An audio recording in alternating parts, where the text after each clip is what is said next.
शंकर प्रशांत। इस कविता के द्वारा जीने के कल सीख सकते हैं।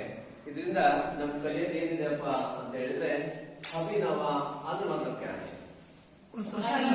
ಹೊಸ ಗೀತೆ गीता लेखक का नाम क्या है?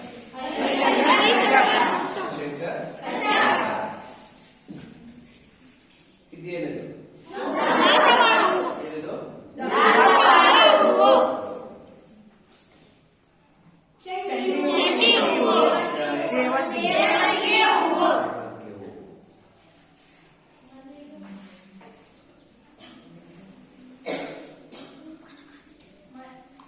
क्या है? ಮಲ್ಲಿಗೆ ಮಲ್ಲಿಗೆ ಮಲ್ಲಿಗೆ ಅಂದ್ರೆ ಸರ್ ಕನಕಾಂಬರಿ ಯಾವುದು?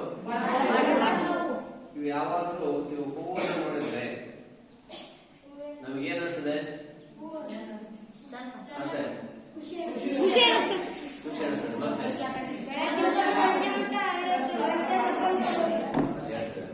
ಹಾ, ಈ ಹೂವಿನ ಕೆಲಸ ಏನು?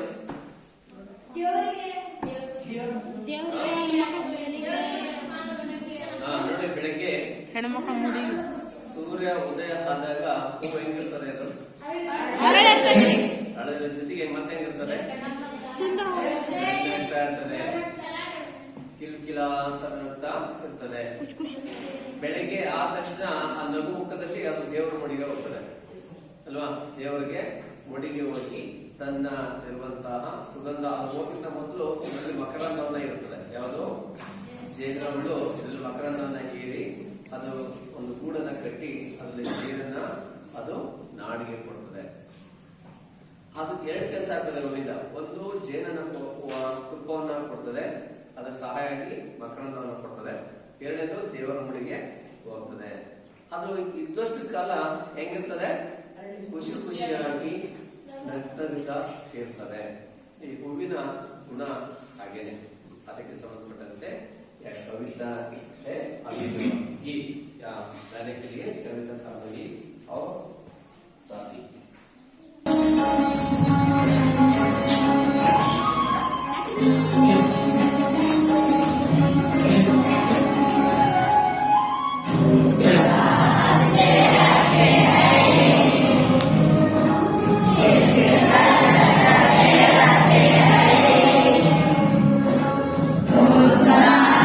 तेरा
सुख देते रहने की कल का परिचय दिलाना इस कविता का उद्देश्य है। ಇಲ್ಲಿ ಕವಿ ಹೇಳ್ತಾರೆ, ಈ ಹೂವು ಸುಖದಲ್ಲೂ ಹಿಂಗೆ ಇರ್ತದೆ, ಕಷ್ಟದಲ್ಲೂ ಕೂಡ ಹಿಂಗೆ ಇರ್ತದೆ. ಈ ಗುಣ ಮನುಷ್ಯನಿಗೆ ಬರ್ತಾ ಇರಲ್ಲ ಅಂತ ಹೇಳ್ತಾರೆ. ಈ ಗುಣ ಮನುಷ್ಯನಿಗೆ ಬರ್ತಾ ಇಲ್ಲ. ಮನುಷ್ಯ ಸುಖ ಇದ್ದಾಗ ಒಂಥರ ಇರ್ತಾನೆ, ಕಷ್ಟ ಬಂದಾಗ ಬಾಡಿರ್ತಾನೆ. ಕಷ್ಟ ಬಂದಾಗ ಬಾಡಿರ್ತಾನೆ. ಈ ಹೂ ನೋಡ್ರಿ, ಹಂಗಲ್ಲ, ಏನೇ ಬಂದ್ರು ಕೂಡ ಹೇಗಿರ್ತದೆ, ಖುಷಿಯಾಗಿರ್ತದೆ. ಇದು ಒಂದು ಕಾಲ ಬೆಳಿಗ್ಗೆ ಬಿಡ್ತದೆ, ಸಾಯಂಕಾಲ ಸಾಯ್ತದೆ. ಆದ್ರೂ ಕೂಡ ಆ ಮಧ್ಯದ ಒಂದು ಅವಧಿ ಒಂದು ಮಕರಂದವನ್ನ ಆ ಜೀವನ ತುಂಬಿ ಕೊಡ್ತದೆ. ಆನಂತರ ತನ್ನ ಹೂವನ್ನ ಒಂದು ದೇವರ ಪಾಲಕ್ಕೆ ಕೊಡ್ತದೆ. ಅವಾಗ ಅದರ ಜೀವನ ಸಾರ್ಥಕ ಆಗ್ತದೆ. ಹೀಗೆ ನಮ್ಮ ಮನುಷ್ಯನ ಬದುಕು ಕೂಡ ಹಂಗೆ ಇರಬೇಕು. ಏನೇ ಬರಲಿ ಮುಖದಲ್ಲಿ ನಗು ಇರಲಿ. ಹಾಗೇನೆ ಈ ಒಂದು ಪದ್ಯದ ಸಾರಾಂಶವನ್ನ ಬಹಳ ಸಂಕ್ಷಿಪ್ತವಾಗಿ ಈ ಹೂವನ್ನ ಹೋಲಿಕೆ ಮಾಡಿಕೊಂಡು ಕವಿ ಹೇಳಿದ್ದಾರೆ. ಹಾಗೆ फूल सदा हंसते रहते हैं, खिल खिल कर जलते रहते हैं, रंग बिरंगी मोहक चाबी से, अपने अंतर की सुगंध से, तन से मन से निज जीवन से सब जग को सुरभित करते हैं. फूल सदा हंसते रहते हैं, रहो सदा सबसे हिल मिलकर, कष्ट सहो जीवन में हंसकर, जियो सदा सबको सुख देकर, फूल यही हमसे कहते हैं, फूल सदा हंसते रहते हैं.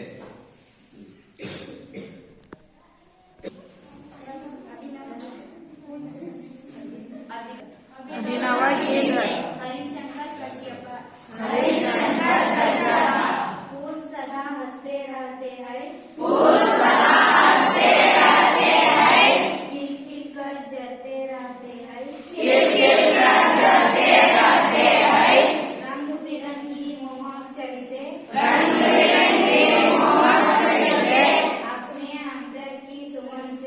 अपने अंतर की सुगंध से, तन से मन से निज जीवन से सब जग को सुरभित करते हैं.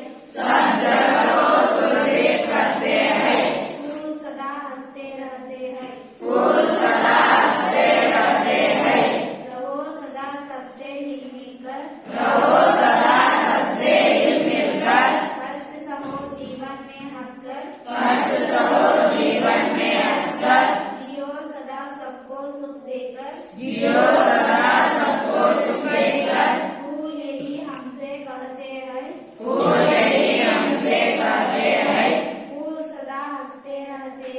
फूल सदा हंसते रहते हैं,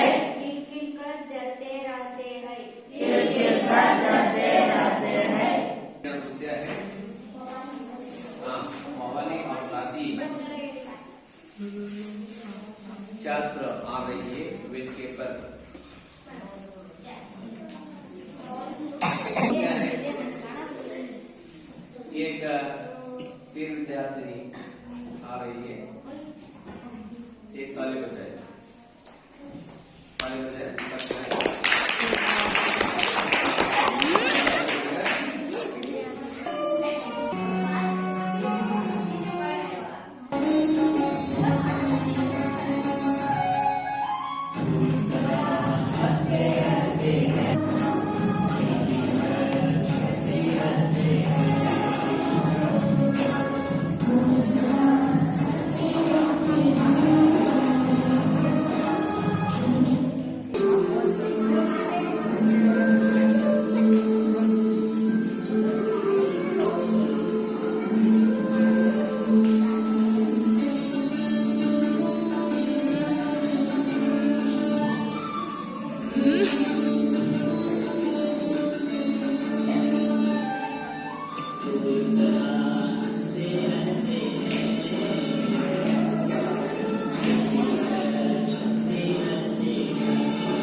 ನೋಡಿ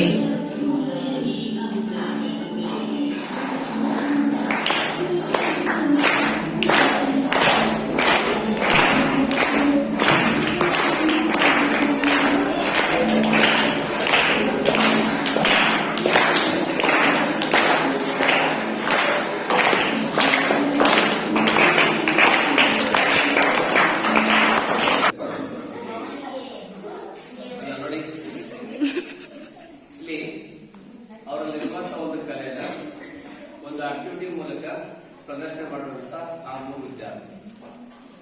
ಇಲ್ಲಿ ಅಭಿನವ ಆ ಹೂವುಗಳು ಹೇಗಿರ್ತದೋ ಅಲ್ವಾ, ಹೂವುಗಳು ನೋಡಿದ್ರಲ್ಲ ಪ್ರತಿದಿನ ಬೆಳಗ್ಗೆ ಮನೆ ಮುಂದೆ ಅಥವಾ ಪೂಜೆ ಸಾಮಾನಿಗೆ ಹೂವನ್ನ ಬಳಕೆಯನ್ನ ಮಾಡ್ತೀವಿ. ಯಾರಿಗೆ ಹೂವು ರಂಗಿ ಹೂವುಗಳು ಬಣ್ಣ ಬಣ್ಣ ರೀತಿಯಲ್ಲಿರ್ತವೆ. ಹೂವುಗಳು ಹೆಂಗಿರ್ತವೆ, ಇಲ್ಲಿ ಬಣ್ಣ ಬಣ್ಣದ ರೀತಿಯಾಗಿರುವಂತಹ ಹೂವುಗಳು ಒಂದು ಸ್ಯಾಂಪಲ್ ಆಗಿ ಇರ್ತವೆ. ಈ ಬೇರೆ ಬೇರೆ ಹಣ್ಣು ಜಾತಿಯ ಹೂವುಗಳು ಕೂಡ ಇರ್ತವೆ ಬಣ್ಣ ಬಣ್ಣದ. ಮೋಹಕ ಚಾಮಿಸೆ ಇವೆಲ್ಲವೂ ಕೂಡ ಏನ್ ಮಾಡ್ತವೆ, ಶೋಭೆಯನ್ನು ತರ್ತವೆ. ಈ ಹೂವುಗಳು ಏನ್ ಮಾಡ್ತವೆ ಅಂತ ಹೇಳಿದ್ರೆ ಶೋಭೆಯನ್ನ ತರ್ತವೆ. ಅಪರೆ ಅಂತರ್ಗೆ ಸುಗಂಧಿಸೆ ತನ್ನಲ್ಲಿರುವಂತಹ ಒಂದು ಅಂತರ ಸುಗಂಧ ನಮಗೂ ಕೂಡ ಒಂದು ಸುವಾಸನೆಯನ್ನ ಪಕ್ಕದ ಗಿಡದ ಸುತ್ತ ಇರುವಂತಹ ಒಂದು ಪರಿಸರಕ್ಕೆ, ಗಿಡದ ಸುತ್ತ ಇರುವಂತಹ ಒಂದು ವಾತಾವರಣಕ್ಕೆ ಒಂದು ಸುಗಂಧವನ್ನ ಬೀರ್ತವೆ. ತನ್ಸೆ ಮನಸ್ಸೆ ನಿಜ ಜೀವನಸೆ ಇವು ನಿಜವಾಗ್ಲೂ ಕೂಡ ತನ್ನ ಮನಸ್ಸಿನಿಂದ ತನ್ನ ಅಂತರಾಳದಿಂದ ನಿಜ ಒಂದು ಸ್ವಂತ ಜೀವನದಲ್ಲಿ ಒಂದು ಸುಗಂಧವನ್ನ ಬೀರುವಂತ ಪ್ರಯತ್ನವನ್ನ ಇವು ಮಾಡ್ತವೆ. सब जगत को सुरक्षित करते हैं. जगत मतलब क्या है, ಜಗತ್ತು, ಪ್ರಪಂಚ, ದುನಿಯಾ. ಅದರ ಈ ಜಗತ್ತೊಳಗಡೆ ಒಂದು ಸುರಭಿತ್ ಕರ್ತೆ ಹೇ. ಆ ಒಂದು ಜಗತ್ತೇನ ಇಷ್ಟಪಡ್ತಾ ಇರಪ್ಪ ಅಂತ ಹೇಳಿದ್ರೆ ಒಂದು ಸುರಭಿತವಾಗಿರುವಂತ, ಒಂದು ಸುಂದರವಾಗಿರುವಂತ, ಒಂದು ಸ್ವರ್ಗದ ಆಗಿರುವಂತ ಒಂದು ವಾತಾವರಣವನ್ನ ಇಷ್ಟಪಡ್ತದೆ. ಈಗ ಅದಕ್ಕೆ ನೋಡ್ತೀವಿ, ಈಗ ನಿಜವಾಗಿರುವಂತ ಹೂವುಗಳ ಬಳಕೆ ಕಡಿಮೆ ಆಗ್ತದೆ. ಜೀವಂತ ಇರುವಂತಹ ಹೂವುಗಳನ್ನ ನಾವೇನ್ ಮಾಡ್ತೇವೆ, ಇವತ್ತು ಸಭೆ ಸಮಾರಂಭ ಕಾರ್ಯಕ್ರಮಗಳಲ್ಲಿ ಬಳಕೆಯನ್ನ ಕಡಿಮೆ ಮಾಡ್ತಿದ್ದೀವಿ. ಪ್ಲಾಸ್ಟಿಕ್ ಮಯ ಯಾವ ಹೂವನ್ನ ಮಾಡ್ತಿದೀವಿ, ಜೀವ ಇಲ್ಲದ ಜೀವಂತವಾಗಿರುವಂತಹ ಹೂವುಗಳನ್ನ ನಾವು ಬಳಕೆ ಮಾಡ್ತೀವಿ. ಪ್ಲಾಸ್ಟಿಕ್ ಅನ್ನ ನೋಡುವ ಎಷ್ಟು ವರ್ಷ ಕೂಡ ಬರ್ತದ ಮನೆ ಒಳಗಡೆ ಅಥವಾ ಯಾವ್ದಾದ್ರೆ ಒಂದು ಕಾರ್ಯಕ್ರಮದ ಡೆಕೋರೇಷನ್ ಆಗಿ ಏನಾದ್ರು ಮಾಡ್ತಾರೆ, ಪ್ಲಾಸ್ಟಿಕ್ ಆಗಿರುವಂತಹ ಹೂವುಗಳನ್ನ ಬಳಕೆಯನ್ನ ಮಾಡ್ತಾರೆ. ಅಥವಾ ಪ್ಲಾಸ್ಟಿಕ್ ಗಿಡಗಳು ಕೂಡ ಬರ್ತಾ ಇದಾವೆ ಅಲ್ವಾ, ಫುಲ್ ಪ್ಲಾಂಟ್ ಅಂತ ಕರಿತೀವಿ ನಾವು, ಪಾಟ್. ಆ ಪಾಟ್ ನೀರ್ ಹಾಕೋದ್ರ ಏನ್ ಬೇಡ, ಹೂವ ಬಹಳ ಸ್ವಚ್ಛವಾಗಿ ಭತ್ತದನೆ ಇರ್ತಾರೆ ಅಂತ ಇವತ್ತು ಹೂವಿನ ಕುಂಡಗಳು, ಹೂವಿನ ಗಿಡಗಳು ಇವತ್ತು ನಾವು ನೋಡ್ತಾ ಇದ್ದೀವಿ. ಹಾಗೆ ಆ ಹೂವಿಗೂ ಮತ್ತೆ ಈ ಹೂವಿಗೂ ಬಹಳ ವ್ಯತ್ಯಾಸ ಇದೆ. ನಿಜವಾಗಿರುವಂತ ಹೂವುಗಳು ತನ್ನ ಸ್ವಂತಿಕೆಯನ್ನ ಏನ್ ಮಾಡ್ತವೆ, ಅವು ಪ್ರಚಾರ ಜಗತ್ತಿಗೆ ಸುವಾಸನೆಯನ್ನ ಶಿವಕುಮಾರ ಅವು ನೀಡುತ್ತವೆ. ಫೂಲ್ ಸದಾ ಹಸ್ತೆ ರಾತೆ ಹೇ. ನೋಡ್ರಿ, ಆ ಹೂವುಗಳು ನಗ್ತಾ ಇದಾವೆ, ನಾವು ಕೂಡ ನಗ್ತಾ ಇರ್ತೀವಲ್ವಾ.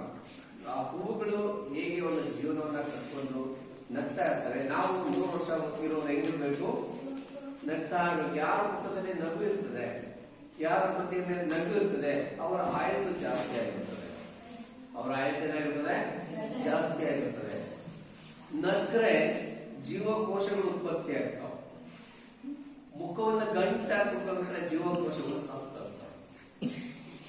ಒಂದು ದಾರಿ ಅಲ್ವಾ.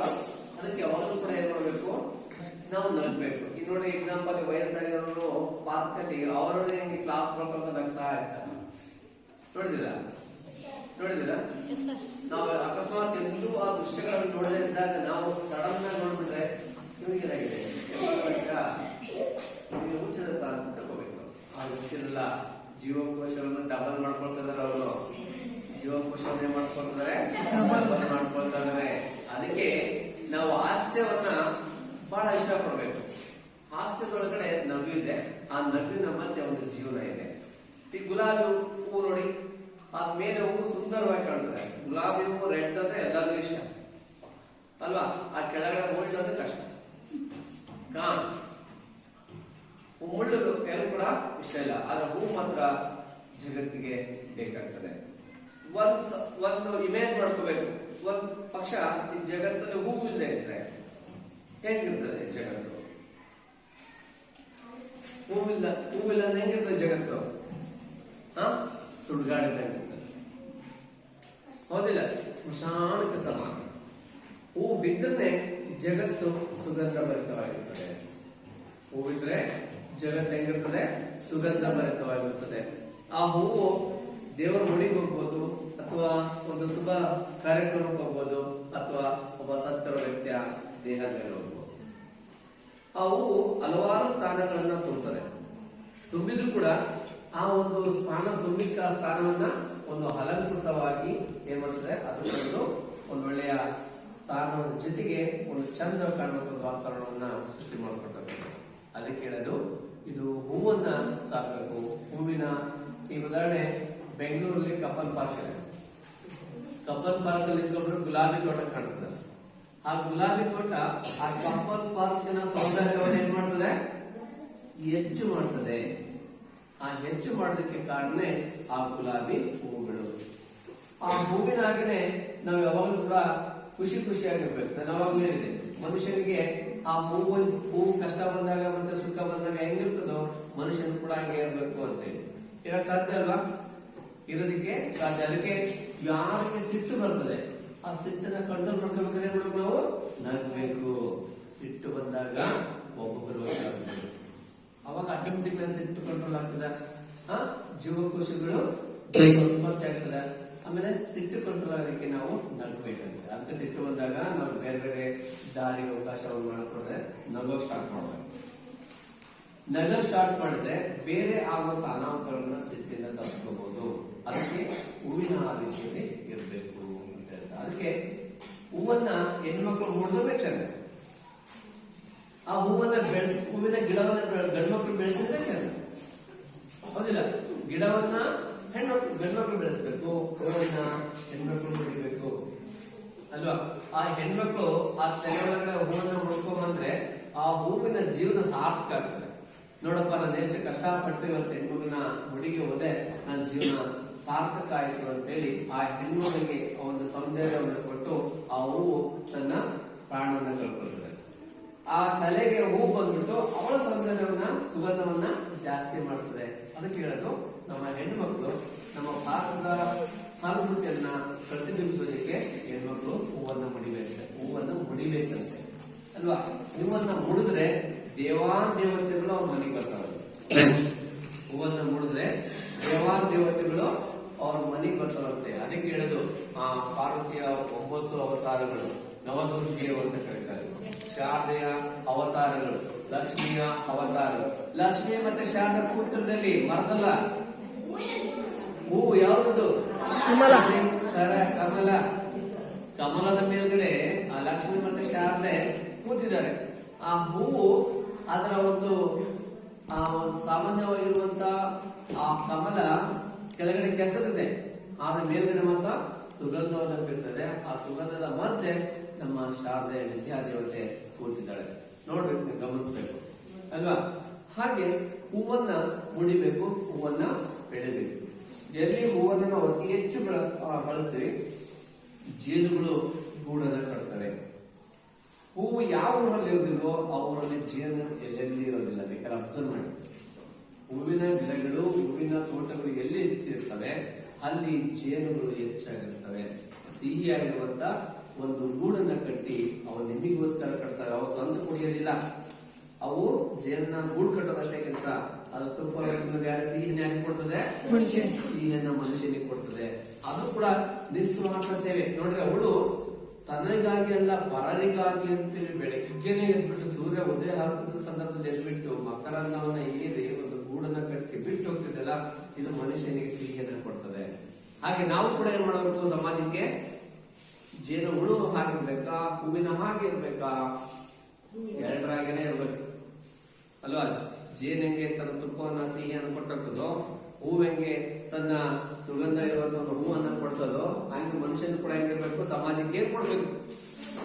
ಒಂದು ಒಳ್ಳೆದನ್ನ ಕೊಡ್ಬೇಕು. ಮನುಷ್ಯ ಸಮಾಜಕ್ಕೆ ಏನ್ ಕೊಡ್ಬೇಕು? ಒಂದು ಒಳ್ಳೆದನ್ನ ಕೊಡುವಂತ ಮಾಡುವಂತ ಪ್ರಯತ್ನ ಆಗಿರ್ಬೇಕು. ಹಾಗೆ ಅದ್ರ ಮಧ್ಯೆ ನನ್ನ ಕಷ್ಟ ಸುಖದೊಳಗಡೆ ಒಂದು ನಗುವನ್ನ ಇಟ್ಕೋಬೇಕು. ಯಾವಾಗಲೂ ಕೂಡ ನಗು ಇರಬೇಕು. ಈಗ ಒಂದು ಸಿನಿಮಾ ನಟ ಒಬ್ಬ ಇದ್ದಾರೆ ಹಿಂದೆ, ಯಾರೋ ಪುನೀತ್ ರಾಜ್ಕುಮಾರ್ ಅಲ್ವಾ, ಒಬ್ಬ ರಾಜಕೀಯದ ಒಬ್ಬ ವ್ಯಕ್ತಿ ಇದ್ರು, ಯಾವಾಗಲೂ ಕೂಡ ಸದಾನಂದ ಗೌಡ್ರು ಅಂತ ಹೇಳಿ, ಅವಯ್ಯ ಯಾವಾಗಲೂ ನಗು ಬಹಳ ಚೆನ್ನಾಗಿ ನಗ್ತಾರೆ, ಇವತ್ತು ಕೂಡ ನಗ್ತಾರೆ. ಅಷ್ಟು ಚೆನ್ನಾಗಿ ನಗು ಇರ್ಬೇಕು. ಹಾಗೆ ನಗು ಇದ್ರೆ ನಮ್ಮಲ್ಲಿರುವಂತ ಒಂದು ಮುಖಕ್ಕೆ ಒಂದು ಅಂದ ಬರ್ತದೆ ಅಲ್ವಾ. ಒಂದು ಹಾಡಿರಲ್ಲ, ಯಾರೋ ಒಂದು ಹಾಡಿದೆ ಇದರ ಜನಪದ ಗೀತೆ ಒಳಗಡೆ ನೆನಪಾಗ್ತದೆ, ನೋಡೋಣ ಆಮೇಲೆ. ಹಾಗೆ ರಹೋ ಸದಾ ಸಬ್ಸೆ ಹಿಲ್ ಮಿಲ್ಕ್, ಹೂವು ಒಂದೊಂದಾಗಿ ಯಾವುದು ಬಿಡೋದಿಲ್ಲ. ಹೂವು ಒಂದೊಂದಾಗಿ ಇಂಡಿಪೆಂಡೆಂಟ್ ಆಗಿ ಯಾವ್ದಾದ್ರು ಬಿಡ್ತದ? ಹೂವು ಯಾವಾಗಲೂ ಕೂಡ ಗುಂಪು ಗುಂಪಾಗಿ ಬಿಡ್ತದೆ. ಈ ಮಲ್ಲಿಗೆ ಹೂವು ನೋಡ್ರಿ, ಒಂದ್ ಗಿಡದಲ್ಲಿ ಎಷ್ಟು ಹೂವು ಇರ್ತವೆ, ಒಂದಿಲ್ಲ. ಗುಲಾಬಿ ನೋಡ್ರಿ, ಒಂದ್ ಗಿಡದಲ್ಲಿ ಎಷ್ಟು ಇರ್ತದೆ. ಯಾವ್ದೇ ಗಿಡ ನೋಡ್ರಿ, ಒಂದೊಂದೇ ಹೂ ಬಿಡೋದ ಗಿಡ ಯಾವ್ದಾದಿದೆಯಾ? ಯಾವ್ದಾದಿದೆಯಾ? ಯಾವ್ದು ಹೂವು ಒಂದ್ ಬಿಡೋದಿಲ್ಲ. ಆದ್ರೆ ಆ ಹೂವುಗಳು ಗುಂಪು ಗುಂಪಾಗಿರ್ತವೆ. ಒಗ್ಗಟ್ಟಲ್ಲಿ ಬರೆಯುತ್ತಾರೆ, ಏನೇ ಬರ್ಲಿ ಒಗ್ಗಟ್ಟಿರಲಿ. ಹಾಗೆ ಒಗ್ಗಟ್ಟಾಗಿರ್ಬೇಕು. ಒಗ್ಗಟ್ಟಾಗಿದ್ದಾಗ ನಾವೆಂತದೇ ಕಷ್ಟ ಬಂದ್ರೆ ಅದನ್ನ ಎದುರಿಸಲಿಕ್ಕೆ ಸಾಧ್ಯತೆ ಆಗ್ತದೆ. ಆಗುತ್ತೆ ಇಲ್ವೋ? ಹಾಗೆ ಹಿಲ್ ಮಿಲ್ಕ್ ಕೂಡಿ ಬಾಳುವಂಥದ್ದು ಅಲ್ವಾ. ಹಿಲ್ ಮಿಲ್ಕ್ ಕೂಡಿ ಬಾಳುವಂತ ಅಭ್ಯಾಸವನ್ನ ನಾವು ಮಾಡ್ಕೋಬೇಕು. ಜೊತೆಗೆ ಈ ಹೂವನ್ನ ಕಿತ್ಬಿಟ್ಟು ಮಾಲೆ ಮಾಡ್ತಾರೆ. ಒಂದೇ ಗಿಡದ ಸೇರಿಸಿ ಮಾಲೆ ಮಾಡೋದಿಲ್ಲ, ಅದಕ್ಕೆ ಬೇರೆ ಬೇರೆ ಹೂವನ್ನ ಸೇರಿಸ್ತಾರೆ. ಚೆನ್ನಾಗಿ ಯಾವ್ದು ಕಾಣ್ತದೆ ಆ ಹೂವನ್ನ ಸೇರಿಸಿ ಒಂದು ಮಾಲೆಯನ್ನ ಮಾಡ್ತಾರೆ. ಆ ಮಾಲೆಗೆ ಒಂದೇ ಹೂವನ್ನ ಸೇರಿಸಿ ಮಾಲೆ ಮಾಡಿದ್ರೆ ಅದು ಸರಿ ಕಾಣುದಿಲ್ಲ. ಬೇರೆ ಬೇರೆ ಹೂಗಳನ್ನ ಸೇರಿಸಿ ಒಂದು ಮಾಲೆಯನ್ನ ದಾರದಲ್ಲಿ ಕೊಡಿಸಿದ್ರೆ ಆ ಮಾಲೆಗೆ ಒಂದು ಅರ್ಥ ಬರ್ತದೆ. ನೋಡ್ರಿ, ಒಂದು ಹೂ ಎಲ್ಲೋ ಇತ್ತು, ಇನ್ನೊಂದು ಹೂವನ್ನ ಕೂಡಿಸಿ ಏನ್ ಮಾಡ್ತಾರೆ, ಒಂದು ಮಾಲೆಯನ್ನು ಮಾಡಿ ಆ ಮಾಲೆಗೆ ಒಂದು ವಿಶೇಷವಾದಂತಹ ರೂಪವನ್ನ ಕೊಡ್ತಾರೆ. ಇಲ್ಲಿ ಕೂಡ ಕಷ್ಟ ಸಹೋ ಜೀವನ್ ಮೇ ಆಸ್ಕರ್, ಕಷ್ಟ ಬಂದಾಗ ನಗ್ಬೇಕಂತೆ. ಕಷ್ಟ ಬಂದಾಗ ನಗ್ಬೇಕಂತೆ. ಅದಕ್ಕೆ ನಾವೇನ್ ಮಾಡ್ತೀವಿ, ಕಷ್ಟ ಬಂದಾಗ ಅಳ್ತೀವಿ. ಹೇ ಭಗವಾನ್, ಹೇ ದೇವ್ರೇ ಎಲ್ಲಿದೆಯಾ ಅಂತೇಳಿ ಕೇಳೋದಲ್ಲ. ನಾವು ಕಷ್ಟ ಬಂದಾಗ ನಾವು ಏನ್ ಮಾಡ್ಬೇಕು, ಖುಷಿ ಖುಷಿಯಾಗಿರ್ಬೇಕು, ಪ್ರಯತ್ನ ಮಾಡಬೇಕು. ಹೌದಿಲ್ಲ? ನಾವು ಮನುಷ್ಯ ಇವತ್ತು ಫ್ರೀಯಾಗಿ, ಇವತ್ತು ದೇವರು ಪ್ರಕೃತಿ ನಮಗೆ ಕೊಟ್ಟಿರೋ ಹೊರ ಏನಪ್ಪಾ ಅಂದ್ರೆ ಖುಷಿಯಾಗಿರೋದು, ಖುಷಿ. ಅದಕ್ಕೆ ರೊಕ್ಕ ಕೊಡ್ಬೇಕಾ? ರೊಕ್ಕ ಕೊಡ್ಬೇಕಿದ್ರೆ ರೊಕ್ಕ ಕೊಡೋದಿಲ್ಲ, ನಮ್ಮಲ್ಲೇ ಇದೆ. ನಾವು ಹೆಂಗ್ ಬಳಕೆ ಮಾಡ್ಕೊಳ್ತೀವಿ ಹಂಗೆ ಖುಷಿ ಇದ್ದಷ್ಟು ಕಷ್ಟಗಳು ದೂರ ಆಗ್ತವೆ. ಹೌದಿಲ್ಲ? ಜೊತೆಗೆ ಜಿಯೋ ಸದಾ ಸಬ್ಕೋ ಸುಖ ದೇಖಾರೆ, ಯಾವಾಗ ಖುಷಿಯಾಗಿರ್ಬೇಕು. ಜಿಯೋ ಯಾವಾಗಲೂ ಕೂಡ ನೋಡಿ, ಯಾವಾಗ ಖುಷಿಯಾಗಿರ್ತಾನಪ್ಪ, ಯಾವುದೇ ತರಗತಿ ನೋಡಿ 90 ಕೂತಿರ್ತಾನಪ್ಪ, ಕೈಯನ್ನ ಬಹಳ ಚೆನ್ನಾಗಿ ಇಟ್ಕೊಂಡಿರ್ತಾನಪ್ಪ, ಯಾವಾಗಲೂ ಕೂಡ ಅವ್ನು ನಗ್ತಾ ಇರ್ತಾನಪ್ಪ ಅಂತ ಕೆಲವರು ಹೇಳಂಗಾಗಬೇಕು. ಅದಿಲ್ಲ, ಹಾಗೆ ಹೇಳಂಗಾಗಬೇಕು ಅಂದ್ರೆ ನಾವು ಖುಷಿಯಾಗಿರೋದಕ್ಕೆ ಟ್ರೈ ಮಾಡ್ಬೇಕು. ಖುಷಿಯಾಗಿ ರೊಕ್ಕ ಕೊಡಂಗಿಲ್ಲ, ಹೌದಿಲ್ಲ? ನಗದಿಕ್ಕೆ ರೊಕ್ಕ ಕೊಡಂಗಿಲ್ಲ. ಅದಕ್ಕೆ ನಗದಿಕ್ಕೆ ರೊಕ್ಕ ಕೊಡ್ತಿದೀವಿ. ನಾವೀಗ ನಗದಿಕ್ಕೆ ಏನ್ ಮಾಡ್ತಿದೀವಿ, ರೊಕ್ಕ ಕೊಡ್ತೀವಿ. ಈ ಗಂಗಾವತಿ ಪ್ರಾಣೇಶ್ ಅಂತ ಮಾತಾಡ್ತಾರೆ ಗೊತ್ತಾ, ಅವಯ್ಯ ಮಾತಾಡಿದ ಸ್ಟೇಜ್ ಬಂದು ಮಾತಾಡಿದ್ರೆ ಕೆಳಗೆ ಬಳ್ಳ ನಗ್ತಾರೆ, ಅಲ್ಲೆಲ್ಲ ಕೆಳಗೆ ಬೀಳುತ್ತೆ, ಹಂಗ ನಗ್ತಾರೆ. ಅವ್ರು ನಗ್ಸೋ ಕೆಲಸ, ಕೆಳಗಡೆ ಕೂತಿರೋರು ನಗೋ ಕೆಲಸ. ನೋಡ್ರಿ, ನಗ್ಸೋದಿಕ್ಕಾಗಿ ಒಬ್ರು ಕರೆಸ್ತಾರೆ.